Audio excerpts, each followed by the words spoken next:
Hello and welcome to the fifth presentation of the Missing Faces in Teaching channel.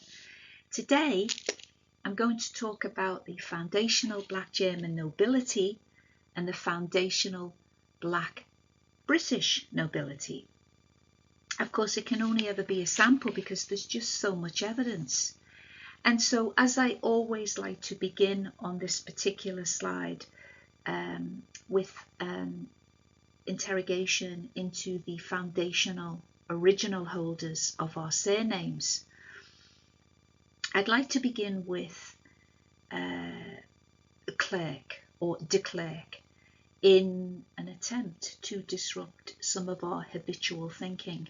Our first point of reference is, I can't speak for everybody, but it would be F.W. de Klerk of South Africa, the white president, when in fact, as you can see from the evidence through onomastics, that it is a foundational black individual or family, the de Klerks, and it is a Dutch name from the Netherlands.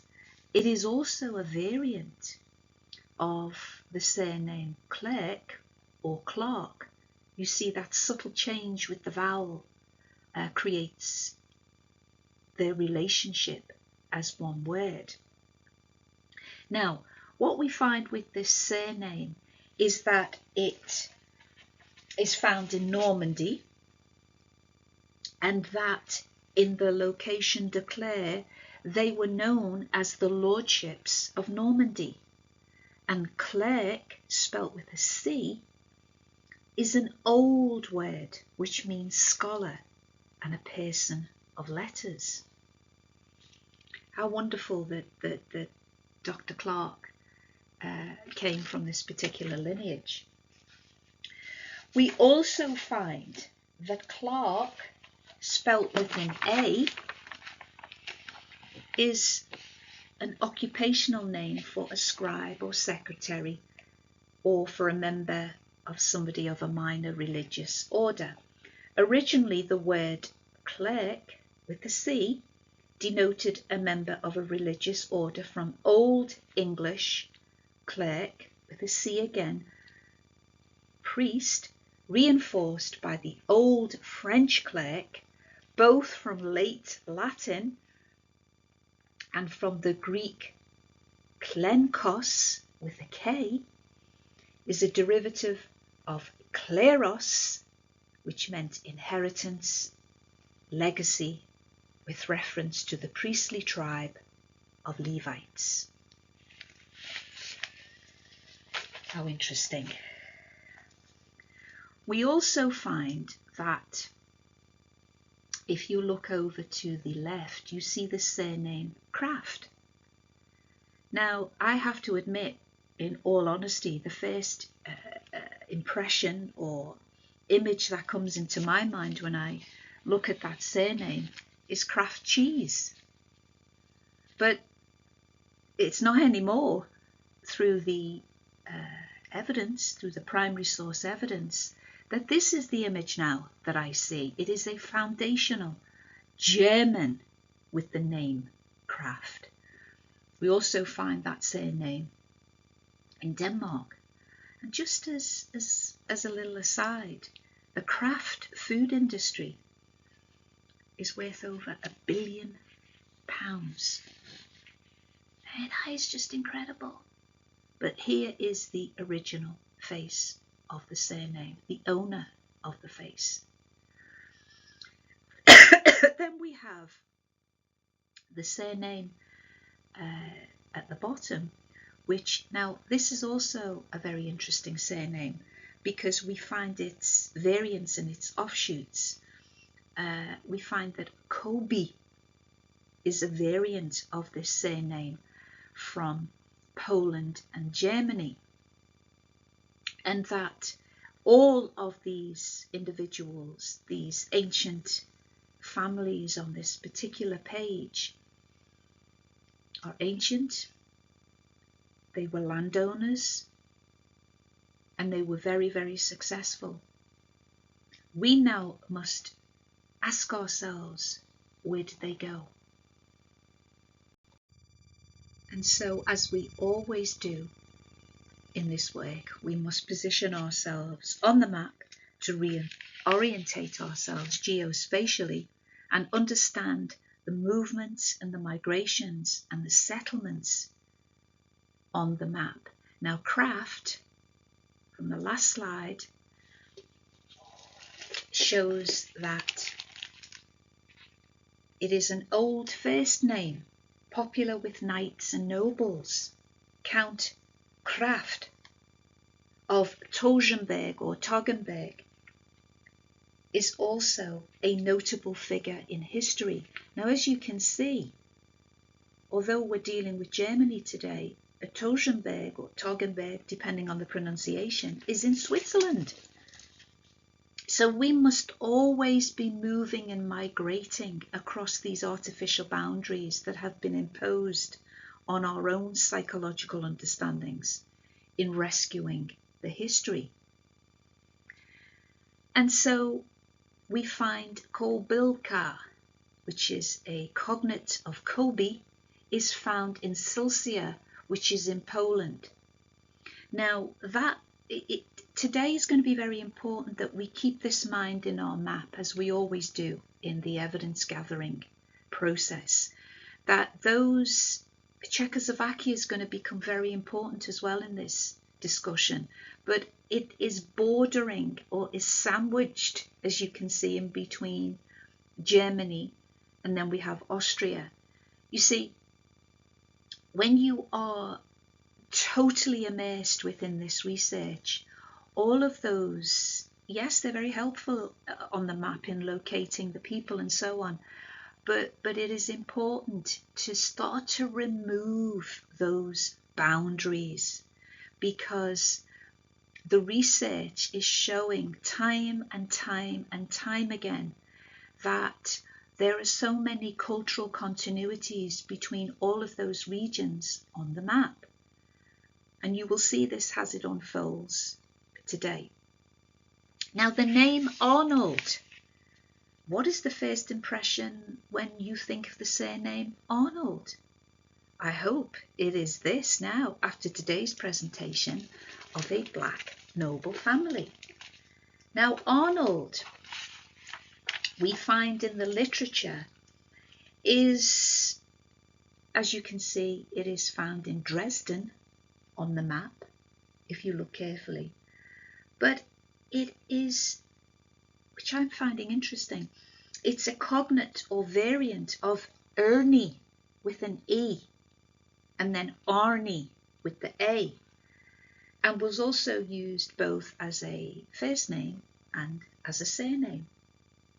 Now, if you look, because I tend to kind of keep moving with the information, and I on reflection, I think about how I should have been talking about the shields as semiotic text, which I will do just as a small point of reference today. On the Arnold crest, you see that he has the headband of the traditional Moorish insignia, but he has it over his eyes.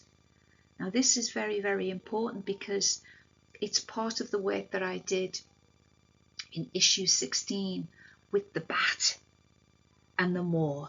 This is a blind Moor. Now, not in its literal sense, but in its esoteric meaning of going into oneself, into the sacred knowledge systems. We also find that over the eyes, the band over the eyes began to, and is used today in the judicial system. Now, I'm going to do a whole piece on that with the bailiffs in France and so on. But you see these cultural continuities, so they're already using it in Germany and massively in France, that particular signification.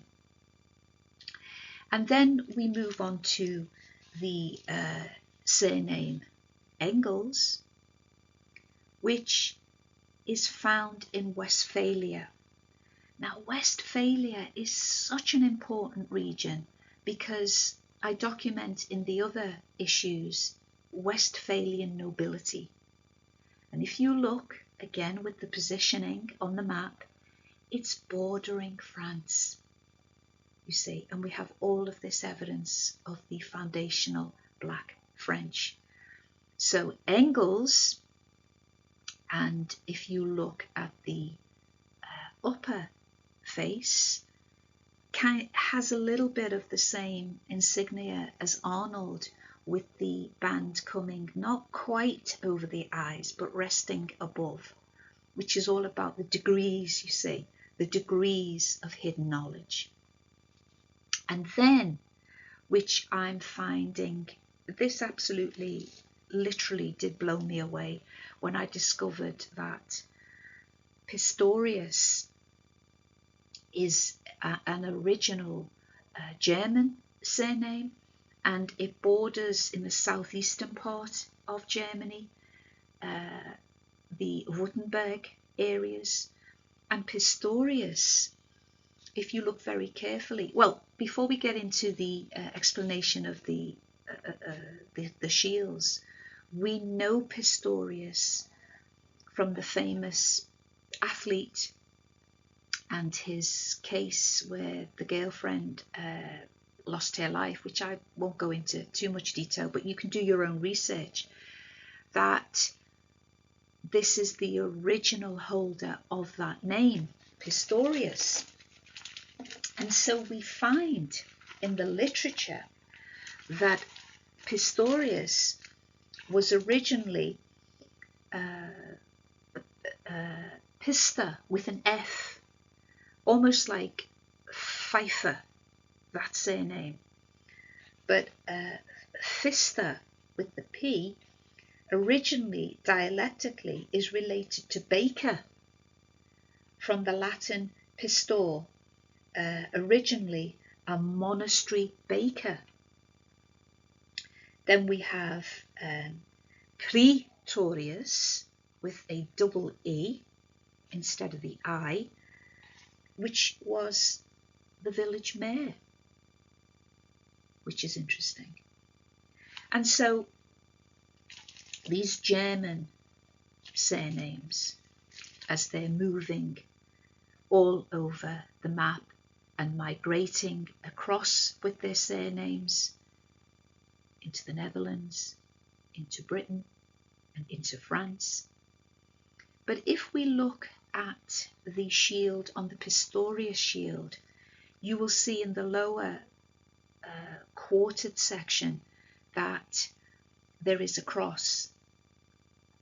And I took this actual shape, they will call it the St. George's cross, later Europeans putting their interpretation on an original artifact, that in issue 4 I've actually located that particular sacred geometry, because that's what it is. It's sacred geometry, and it is thousands of years old on a cave in South Africa. So we can always trace the original foundational people with their signs and their symbols, and how they were retaining it up until, you know, yesterday, which is the 15th, 16th, 17th century. And so it's just so important to lay the foundations in Germany and in Europe as a whole, for when we move on to this particular slide, the foundational Black Germans and foundational Black Britons. Now, just before I move on to that, the last crest, Engels, is interesting because that actually becomes the word angel, from Engel to angel, through that change in vowel sounds. But let's look at the relationship between those FBBs and the FBGs, if you like, the foundational Black Germans, because here we have an example that Edith of England, she marries Otto I, who was born in Wolfhausen, and if you go back to the map you'll see how it's positioned strategically, and he married Edith who is the daughter of Edward the Elder. Now, Edward the Elder, just before I get on to that, it's important to note that you will see when you do your own research, you're not going to see the original melanated individuals, because that has all now been recreated and falsified. But you'll see a long lineage of Ottos, you see, because naming in the royal lineage is a very important process. And you'll see a long line of Ottos and their rulership. But Edith marries Otto, and he's holding a very important artifact on his chest. And, you know, without kind of first sight consciousness and understanding Africana phenomenology, we move past these very important signs and symbols that they have left for us to understand and to interpret. I just got a little bit distracted then, because I was thinking in that process, when we're using all of our critical thinking and capacities, that mainstream TV is pushing movies like zombies, you know, to keep us asleep and our minds dead. You know, there's a reason why those movies are being pushed. But anyway, if you look carefully, that particular, again, it's a geometrical carved stone on his chest, and I can trace that back to an African signification, and I talk about that in issue 15, and it's actually reverence to the Great Mother. And if we've got time, we may go into that. So he is in balance. Otto is sitting on the throne as a balanced individual because of his veneration of the female and his accession to the throne through the feminine line. Now, we also find that Edith's father, Edward the Elder, is born in 899 to 924. And as you can see on his coin, you can see his phenotype. And his father is Alfred the Great. This is Edward's father and Edith's grandfather, Alfred the Great, who is revered so much in our history books, but this correct image is never ever shown. You can clearly see his phenotype, and he even has dreadlocks. Alfred the Great and his scholarly achievements as a lawmaker are in the history books, but I did find it interesting that one notable aspect of the laws of Alfred is their emphasis on the concept of compensation. And many of the crimes listed in the laws could be resolved through payment of fine or compensation to the victim. This concept would become a central component of English common law, which developed in the centuries after Alfred's reign. And this is his legacy. This is incredible. They came with all of those sophisticated cultural concepts of how society should be ordered and put together. We also find that Edward's eldest son and Edith's brother was Athelstan.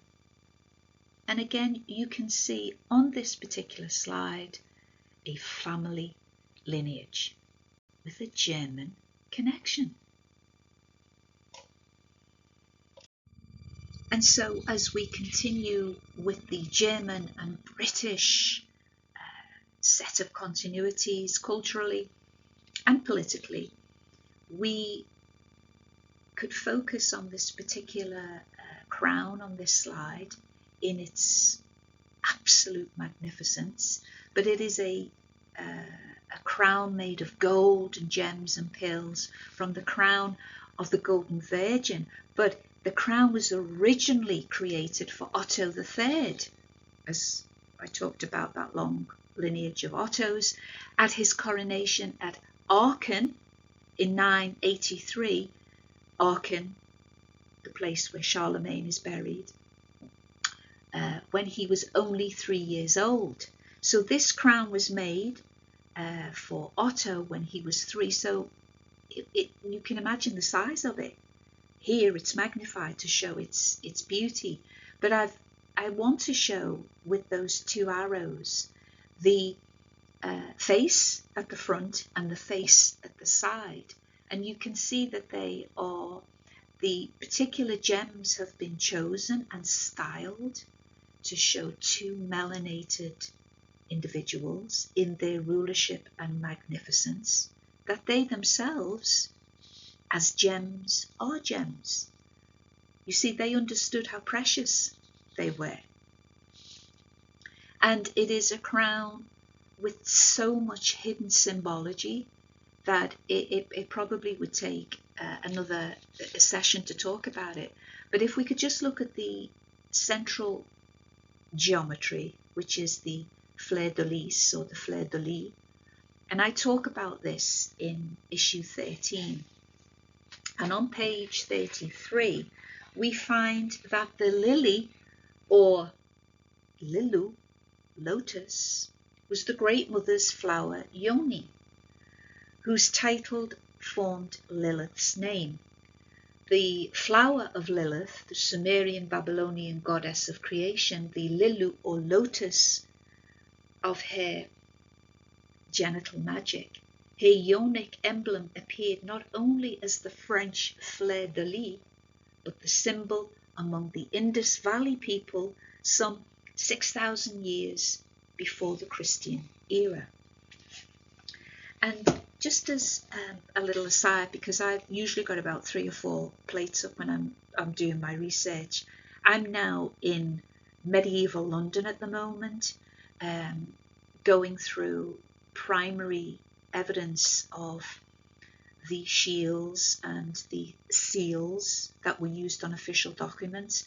And what I'm finding is that this particular symbol on this German crown is replete throughout very early London, and they have been styled anthropomorphically with human features, which is just incredible, and that will form another part of my research in an upcoming issue.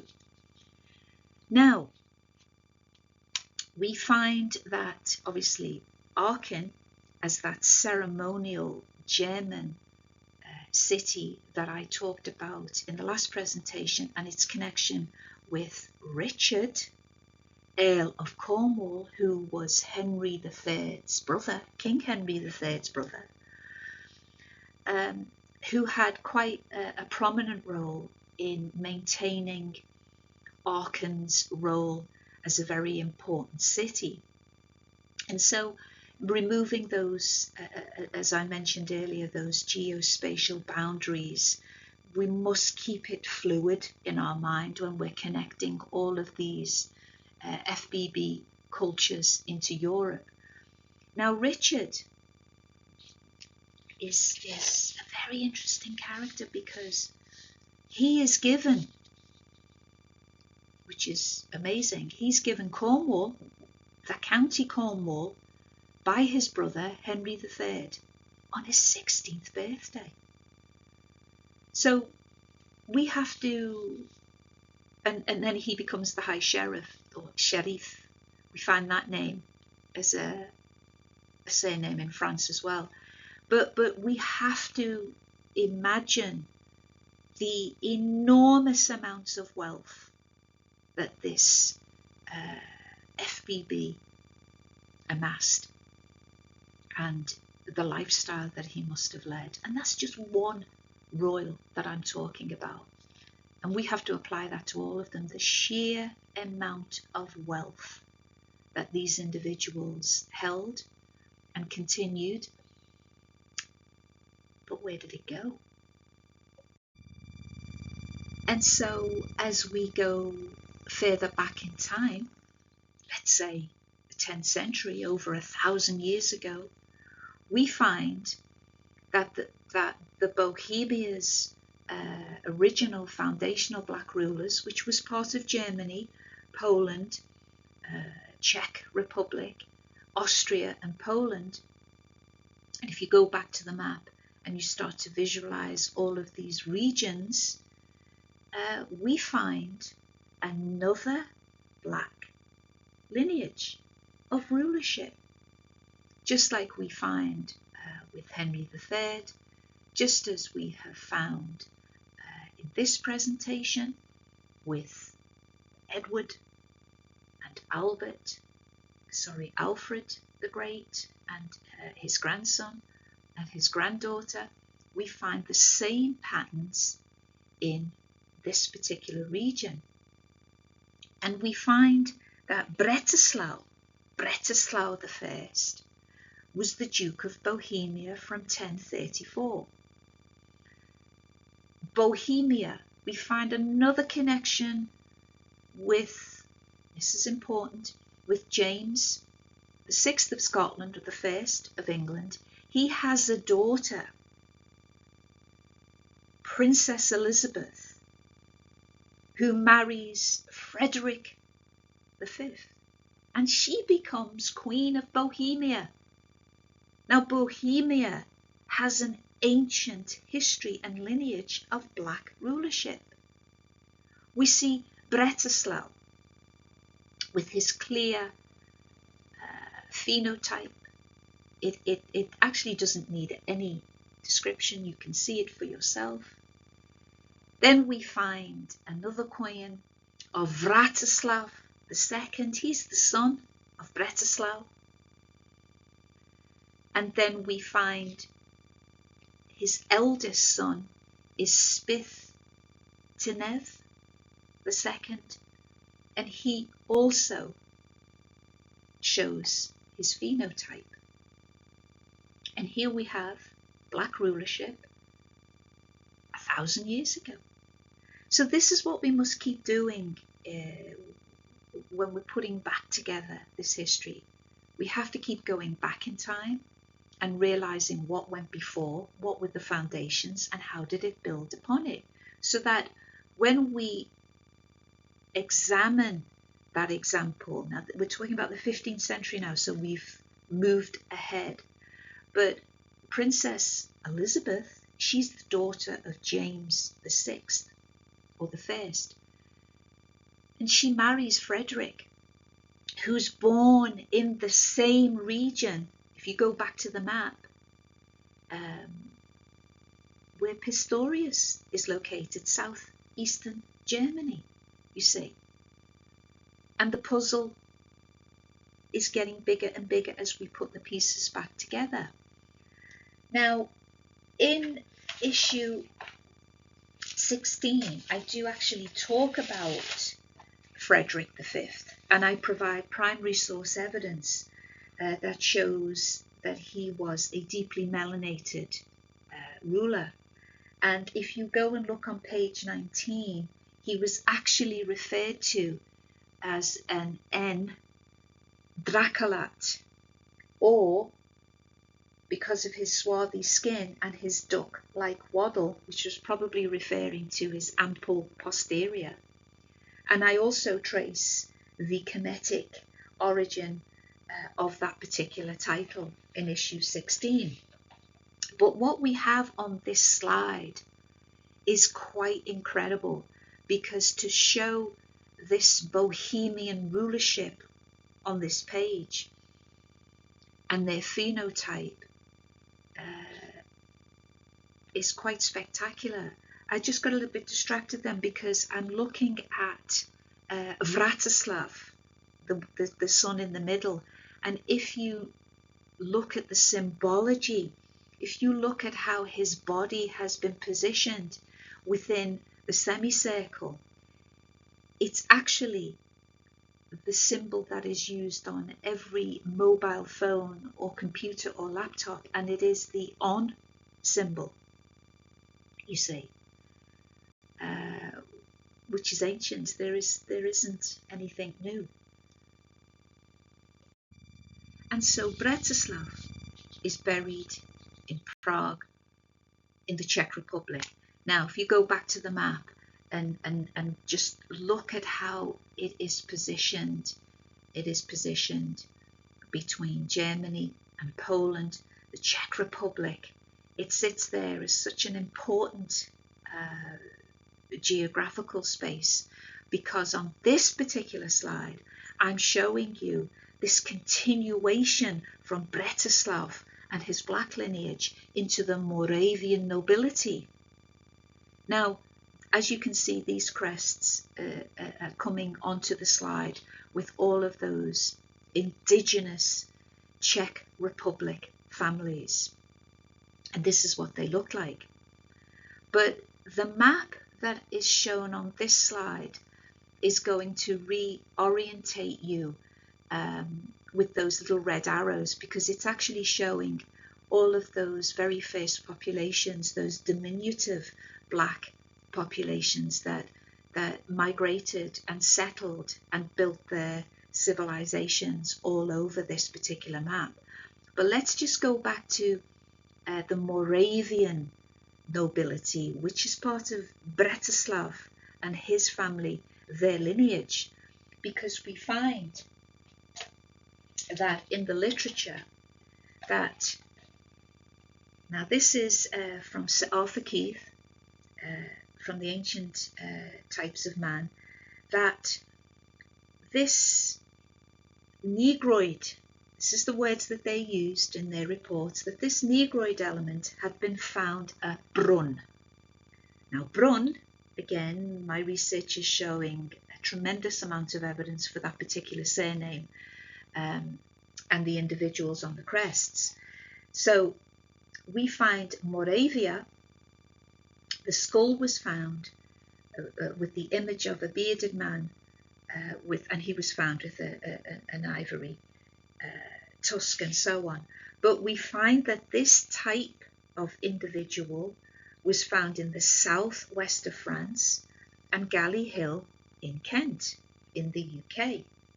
And they are also part of the riverbed type. Certain features of this type point to a relationship with Negroid races, you see. And they have all of this anthropological evidence in issue 15. And what they're showing is that some of these skulls are 36,000 years old. So I'm showing on this particular slide this continuation of those earliest settlements as they moved through and they became the ruling elites. So Bretislav, you must understand that Bretislav and his lineage is part of that origin. And so when we look at the particular crests of Rusenstein, Hamza, and Schwartz von Weissenberg, these are the original holders of these surnames. And, you know, even if we look at Ruhenstein, those feathers, those plumes at the top of the crest are just the insignia of these foundational black populations who bring them through with the crescent and the moon symbology, and they place them on these semiotic texts. And so as we come to the end of this presentation on those early German, Moravian and British nobility and how they were part of our earliest history, it's so very, very vital that we put all of these pieces back together again in the jigsaw puzzle that is emerging and slowly being put back together again. And as we come to the end, I iterate that if you go onto the Missing Faces in Teaching website, you can support this research that way, because I receive no external funding to carry out this work. But hopefully, until next time, MFIT will be back with more evidence. Until then, Ku Amsha to awaken.